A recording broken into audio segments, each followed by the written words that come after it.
Bismillahirrahmanirrahim. Assalamualaikum warahmatullahi wabarakatuh. Selamat pagi, salam sejahtera untuk kita semua. Saya Juharni SPMSI dari Program Studi Agronomi Fakultas Pertanian Universitas Lambung Mangkurat akan menyampaikan tentang pernyataan diri dosen untuk unjuk kerja Tridharma Perguruan Tinggi bidang pengajaran. Pada kesempatan ini saya akan menyampaikan pembelajaran tentang mata kuliah pemulihan tanaman yang terdiri dari 3 SKS, di mana 2 SKS untuk kuliah dan 1 SKS untuk praktikum. Untuk rubrik penilaian, setiap topik yang disampaikan dalam RPS, misalnya dalam bentuk laporan, itu ada tingkatannya yaitu istimewa, baik sekali, sampai yang kurang sekali. Untuk istimewa, indikatornya nilainya yaitu 86 sampai 100. Indikatornya yaitu makalah sesuai dengan format yang ditetapkan, ditulis dengan kaidah bahasa yang tepat, dengan layout yang mudah dibaca, konsisten dalam penyajian gambar, grafik, dan tabel, serta bebas dari unsur-unsur plagiasi dan menginspirasi pembaca. Untuk baik sekali nilainya yaitu 76 sampai 86. Anatomi makalah sesuai dengan format yang ditetapkan, ditulis dengan kaidah bahasa yang tepat, dengan layout yang mudah dibaca, konsisten dalam penyajian gambar, grafik, dan tabel, serta bebas dari unsur-unsur plagiasi. Sedangkan untuk rubrik penilaian dalam presentasi, yaitu yang pertama dinilai ada aspek organisasi, isi, gaya presentasi, kehadiran dan partisipasi dan keaktifan. Jadi mulai dari yang sangat baik sampai sangat kurang. Sangat baik yaitu skornya 85 sampai 100. Jadi kalau organisasi itu sudah terorganisir dengan penyajian fakta yang didukung oleh contoh yang telah dianalisis sesuai konsep. Isi mampu menggugah pendengar untuk mengembangkan pikiran, berbicara dengan semangat, menularkan semangat dan antusiasme para pendengar. Hadir tepat waktu dan berpartisipasi dan aktif serta berinisiatif dalam kegiatan praktikum. Semua rubrik penilaian ini, baik laporan, presentasi, ini bisa dibaca dalam RPS yang akan saya upload di Simari. Bismillahirrahmanirrahim. Assalamualaikum warahmatullahi wabarakatuh. Waalaikumsalam. Selamat pagi semuanya. Aduh, lemasnya. Padahal masih pagi. Gimana nih mahasiswa? Ya, kita ulang sekali lagi ya. Selamat pagi semuanya. Pagi. Sudah sarapan? Sama berarti ya. Semoga setelah ini bisa sarapan ya. Kan masih pagi, oke. Tapi tetap semangat ya, nggak ada yang ngantuk ya. Nggak ada. Yang laki-lakinya nggak ada suaranya, lebih kedengaran suara perempuan. Laki-lakinya sehat? Sehat, alhamdulillah. Laki-laki harus lebih lantang suaranya ya, masa kalah sama perempuan gitu ya. Oke, alhamdulillah hari ini kita ketemu lagi ya di mata kuliah yang berbeda dengan dosen yang sama. Ya. Pada hari ini kita akan kuliah tentang pemulihan tanaman ya. Kemudian sebelum kita mulai, seperti biasa ya, kita sebagai makhluk Tuhan yang Maha Esa harus berdoa ya, sesuai kepercayaan kita masing-masing. Berdoa dimulai.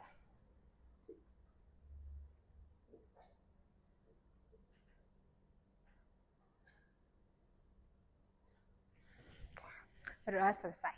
Oke, jadi materi kita hari ini adalah tentang teknik persilangan buatan ya. Oke. CPMK-nya memahami dan mendapat melakukan persilangan buatan.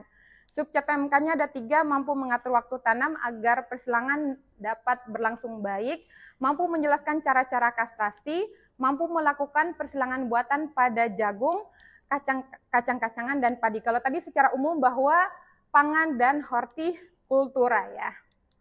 Oke, kita apersepsi dulu.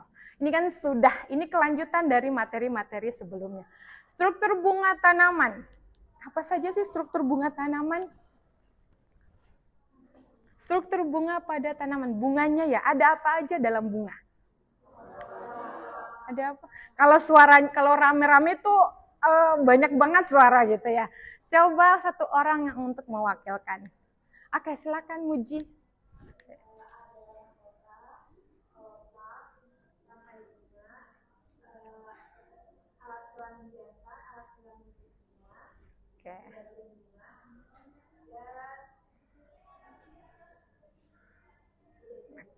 Oke, kurang lebih seperti itu ya. Kita lihat ya ini ya. Jadi ada stamen, anther, filamen, stigma, style, ovari, pistil. Ini bagian dari pistil, ini bagian dari stamen. Kemudian ada ovul, ada sepal, ada petal. Kalau tadi disebutkan ada mahkota ya.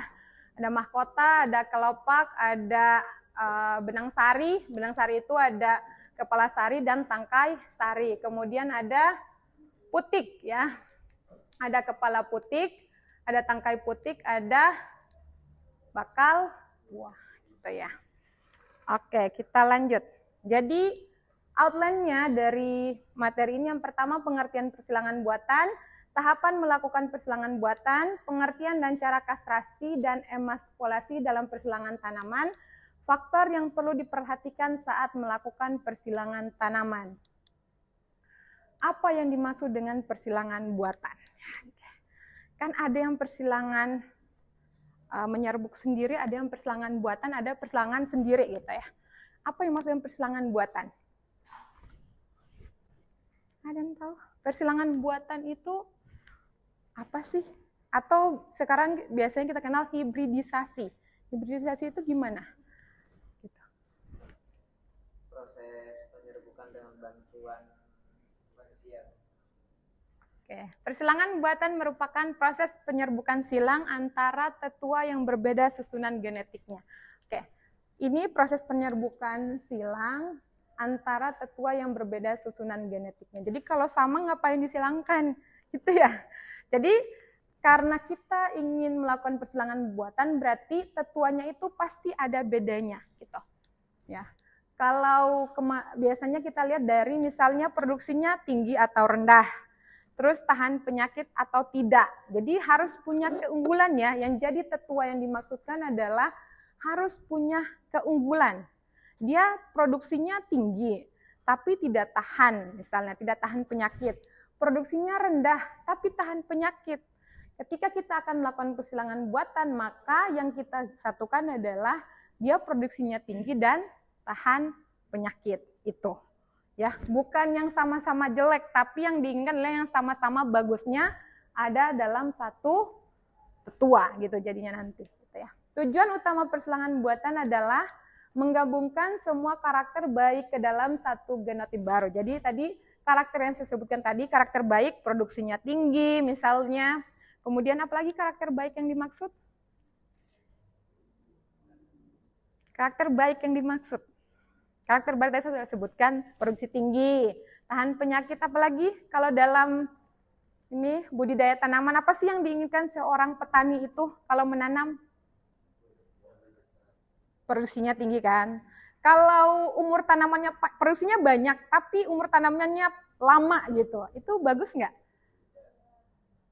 Bagus apa enggak? Misalnya ya, kalau misalnya padi nih, padi kita tanam, dia umurnya 6 bulan atau 5 bulan, berarti kan setahun hanya 2 kali. Menginginkan yang seperti itu, atau saya bisa dapat padi itu harusnya saya nanamnya 3 bulan. 3 bulan saya bisa nanam 3 kali dalam setahun. Mau yang seperti apa pilihan kalian? Kalau jadi petani nih, yang bisa 3 kali tanam kan, berarti umurnya harus panjang apa pendek? Masa panjang? Semangat sekali jawabnya, umurnya panjang gitu ya. Padahal kebalikannya itu umurnya pendek, singkat, atau kita bilang genja. Jadi umurnya itu genja. Genja itu artinya pendek, disingkat, makanya ada persilangan buatan gitu. Makanya nanti yang akan dihasilkan adalah genotipe baru. Jadi digabungkan genotip-genotip tadi menjadi genotipe baru. Kemudian yang kedua itu memperluas keragaman genetik, memanfaatkan figur hibrida, menguji potensi tetua. Jadi kita bisa, tujuan utamanya persilangan itu adalah 4 ini gitu ya. Oke, kemudian pengelompokan tanaman digunakan dalam persilangan tanaman ada hibridisasi intravarietas, yaitu persilangan dilakukan antara tanaman yang varietasnya sama. Jadi banyak sekali tingkatannya dari hibridisasi gitu ya. Ada 4 ya, intravarietas, varietasnya sama gitu. Kemudian intervarietas persilangan dilakukan antara tanaman yang varietasnya berbeda dari spesies yang sama ya. Jadi dia punya kelebihan, spesiesnya sama tapi varietasnya berbeda. Misalnya kalau cabai rawit ya sama-sama cabai rawit gitu ya. Jangan cabai rawit sama cabai besar. Dia kan sudah beda gitu spesiesnya gitu ya. Kalau beda spesiesnya hasilnya juga bisa jadi, kalau biasanya dia ada namanya infertil ya. Kalau sudah beda spesies, apalagi sampai beda famili, sampai nggak ada keturunannya gitu, nggak menghasilkan biji. Jadi kenapa biasanya yang bisa disilangkan itu yang mudah ya, yang paling mudah yang nomor 1, kemudian yang nomor 2 gitu ya. Kalau sudah berbeda spesies, berbeda famili sampai genus itu hasilnya bisa jadi infertil ya, tidak bisa diturunkan gitu ya. Oke, bagaimana kriteria tanaman yang digunakan sebagai tetua dalam persilangan tanaman? Tadi saya udah tanyakan ya, yang ini ya. Bagaimana tadi? Oke, harus punya keunggulan ya. Harus punya keunggulan. Keunggulannya tadi? Produksi tinggi, oke. Oke. Ya, berumur genja. Terus tahan hama penyakit, produksi tinggi, umur genja, ada lagi?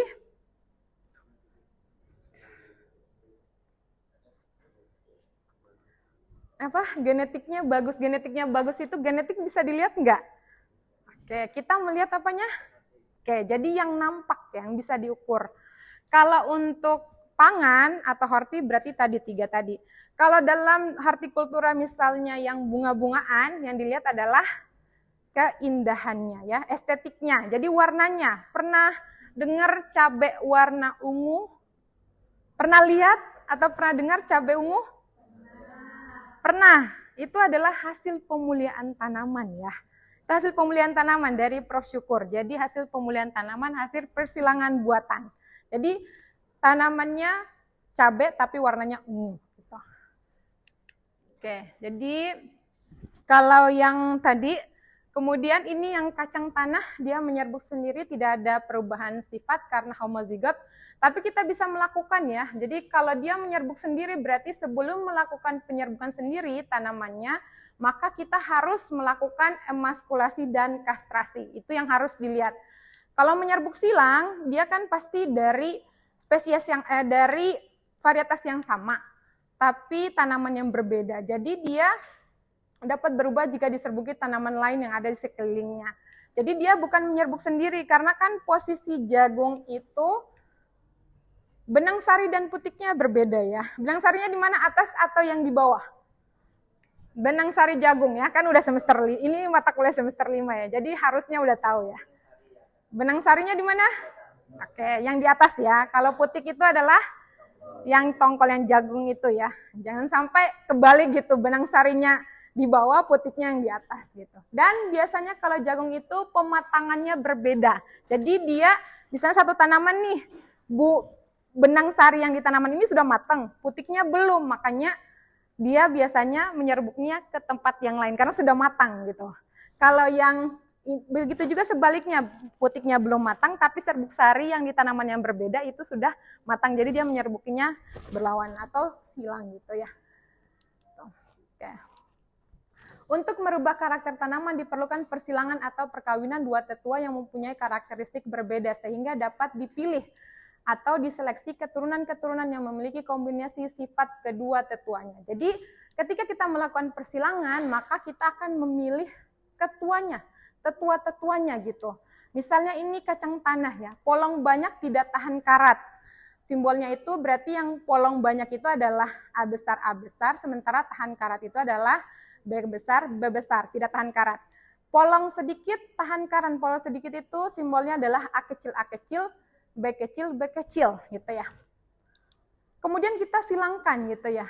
Yang tadi yang yang polongnya banyak tidak tahan karat, polongnya sedikit tahan karat. Jadi kita akan menghasilkan F1-nya adalah A besar A kecil, B besar B kecil. Kemudian kita lakukan inbreeding ya, persilangan sesama F1 gitu ya. Tujuan akhir kita adalah yang ini ya. A besar, B kecil. Jadi polongnya banyak dan tahan karat ya.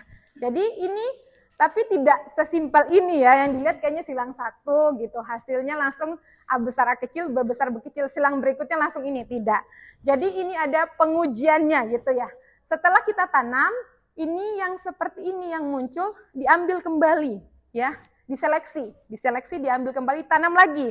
Sampai berapa kali penanaman? Biasanya sampai 8 kali,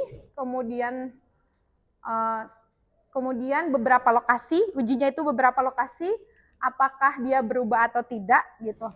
Jadi harus stabil, di akhirnya itu kita mengharapkan yang ini. Jadi ketika sudah persilangan keberapa kita lakukan, misalnya ini ada turunannya, kita ngambil yang kriteria ini, tanam lagi, pasti kan bersegregasi lagi, karena belum homogen.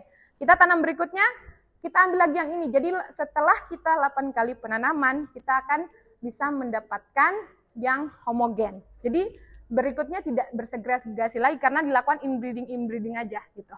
Jadi hanya ada silang dalam. Jadi yang kita hasilkan yaitu polongnya banyak dan dia tahan karat. Gitu ya. Jadi dimulai dengan perkawinan atau persilangan gitu ya. Tidak hanya pada tanaman ya. Manusia juga seperti itu ya, budidayanya gitu ya, produksinya gitu. Jadi harus dilakukan persilangan gitu, ada aturannya. Kemudian dalam persilangan itu ada yang harus diperhatikan, tidak langsung, oh saya mau silangkan ini. Jadi tidak langsung seperti itu, ada hal-hal yang harus diperhatikan. Misalnya pemilihan tetua dalam hubungannya dengan tujuan yang dilakukan persilangan. Jadi misalnya kalian pengen jagung yang tongkolnya panjang, terus besar-besar gitu bijinya gitu ya. Tapi kalian nggak punya tetuanya, bisa nggak kira-kira? Bisa nggak? Kalian maunya tongkolnya besar, jadi tetuanya itu harus kalian pilih dulu. Harus kalian punya dulu benih yang seperti itu ya. Baru bisa disilangkan dengan misalnya tongkolnya pendek-pendek, tapi dia tahan penyakit tertentu gitu misalnya. Jadi kalian harus cari, intinya harus punya tetuanya dulu, baru bisa disilangkan. Dan kalian harus menentukan tujuan awalnya gitu. Kalian mau yang mana? Produksinya tinggi atau yang penting tahan dulu deh gitu. Jadi harus pilih dulu salah satu. Setelah dapatkan yang satu baru pilih lagi. Misalnya yang penting tahan penyakit dulu, kan biasanya kalau nggak tahan penyakit bisa gagal panen kayak gitu kan. Ya sudah, saya milih yang tahan penyakit dulu. Setelah nemu yang tahan penyakit baru saya mau produksinya tinggi gitu ya. Kemudian pengetahuan tentang morfologi dan metode reproduksi tanaman. Jadi harus tahu kapan putiknya matang, kapan serbuk sarinya matang gitu ya. Kalau nggak tahu reproduksinya nggak bisa lakukan persilangan tanaman. Gimana? Saya nggak tahu benang sarinya matang apa belum. Kalau benang sarinya belum matang ya nggak bisa disilangkan dengan putik yang nggak berbuah gitu. Makanya di sini yang menjadi titik fokus lagi gitu, reproduksinya. Ya, kemudian waktu bunga mekar, kemudian atau tanaman berbunga. Jadi waktu pun walaupun bunga sudah mekar, misalnya udah lama bunganya mekar, ya nggak bisa juga, dia bisa jadi sudah melakukan persilangan sendiri gitu, penyerbukan sendiri. Kemudian keadaan cuaca saat penyerbukan, boleh nggak kita menyerbukan tanaman saat anginnya kencang? Boleh nggak? Boleh apa enggak? Suaranya kecil banget sih. Enggak ya, jadi nggak bisa. Coba kalian deh, kalau mau menyerbuki, datang angin misalnya ya, itu berhasil nggak kira-kira? Nggak akan berhasil. Jadi cuaca itu, atau misalnya lagi gerimis, mau persilangan nih, udah mateng, udah sesuai semuanya, tinggal cuacanya. Dipaksa melakukan atau enggak? Dipaksa melakukan atau enggak? Kalau jawabannya enggak, harus ada alasannya. Kenapa? Karena kemungkinan besar 90 sekian persen itu akan gagal. Habis disilangkan, hujan tiba-tiba, belum ditutup ya, belum dilakukan isolasi, belum dikasih labelnya dan lain sebagainya, sudah selesai karena sudah hujan. Makanya biasanya kalau melakukan melakukan persilangan buatan, 4 ini tidak boleh diabaikan, 4 hal ini. Gitu ya. Jadi ini menjadi catatan gitu. Oke. Nah, tadi kan tentang cuaca. Jadi pada saat kapan persilangan dilakukan?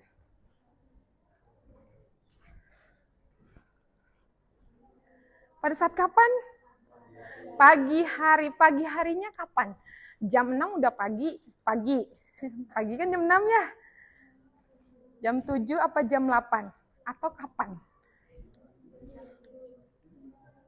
Sebelum matahari muncul, subuh kayaknya itu ya. Kalau sebelum matahari muncul ya. Jadi biasanya dilakukan setelah tidak berembun ya. Udah naik matahari tapi tidak terlalu tinggi. Bisa jam 7, maksimal jam 8. Kalau jam 9 biasanya angin udah mulai lagi ya. Jadi cuaca itu menentukan ya. Jadi nggak boleh terlalu pagi banget karena masih berembun. Kemudian tidak boleh juga terlalu siang gitu ya. Pada bunga yang waktu mekarnya, bunganya yang waktu mekarnya lama atau yang baru mekar? Baru mekar kan? Kenapa?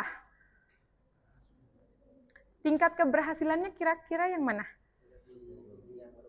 Yang baru mekar ya. Apalagi kalau yang menyerbuk sendiri. Kalau kalian terlambat, dia sudah menyerbuk sendiri tuh. Gak bisa ya. Tuh.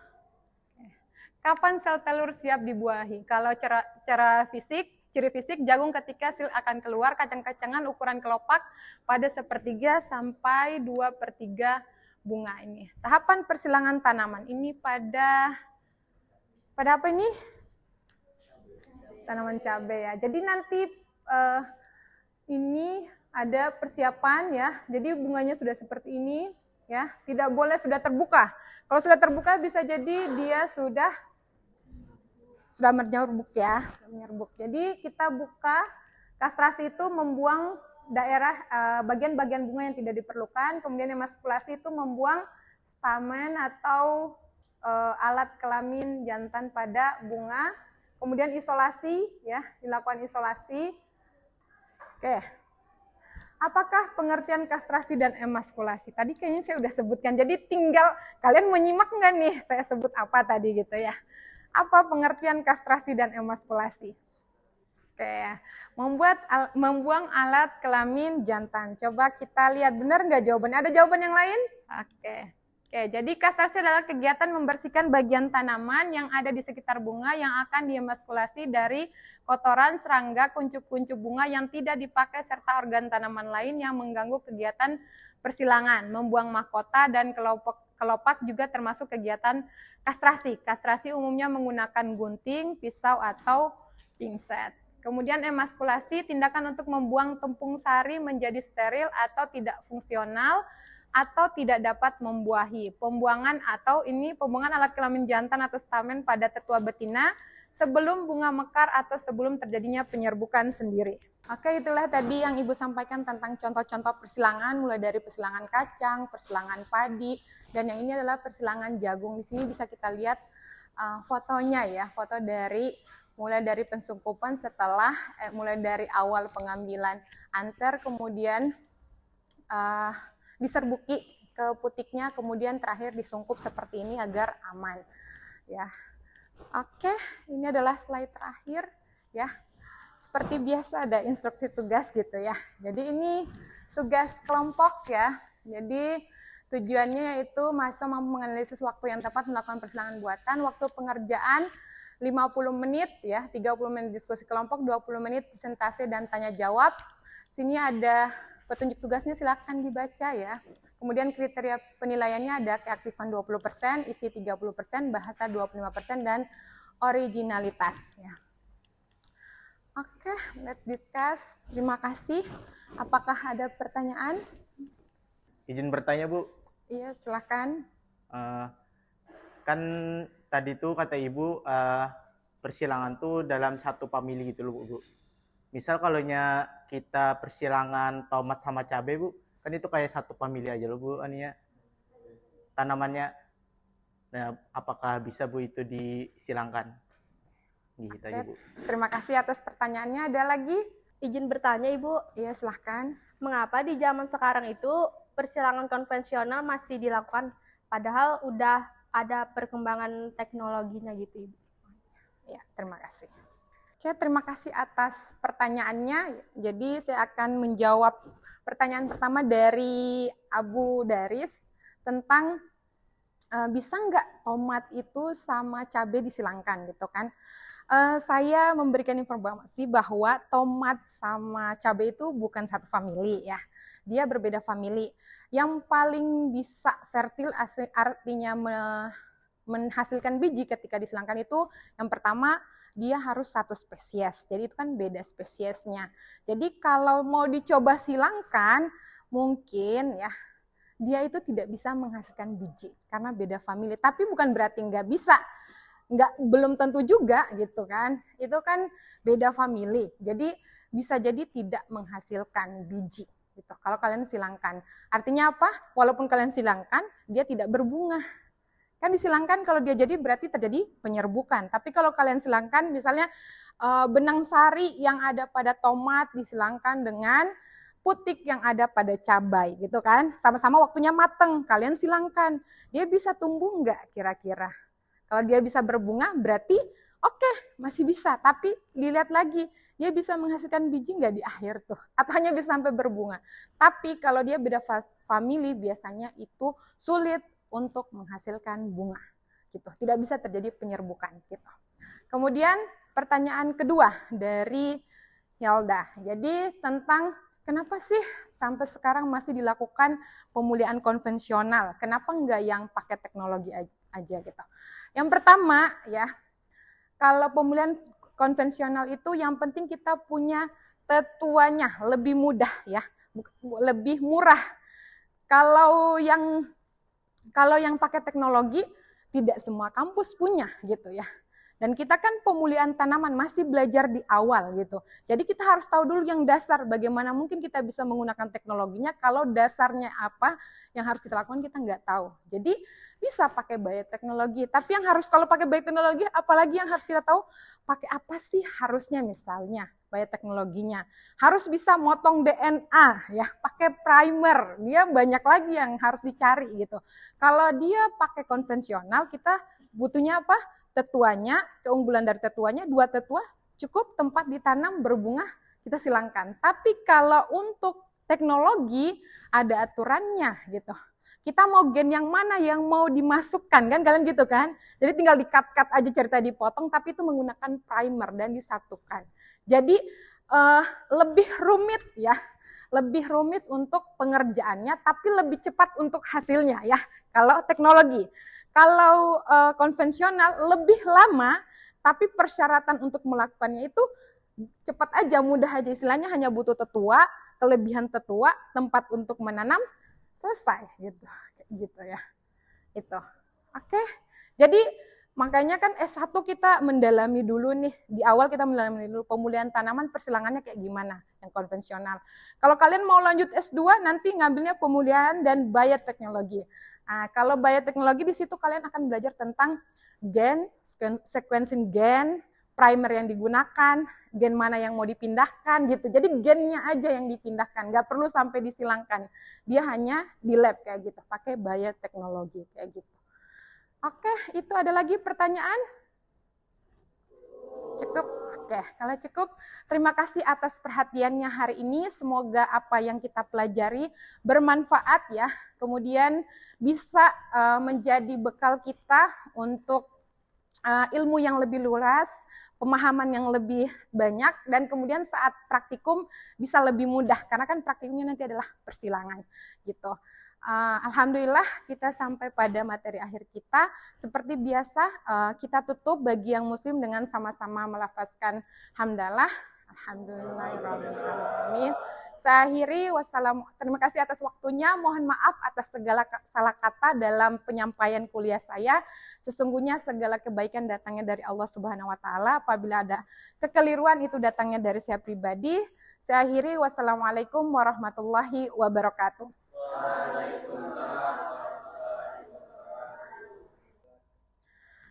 Demikian pernyataan diri dosen untuk unjuk kerja Tridharma Perguruan Tinggi dalam bidang pengajaran. Terima kasih.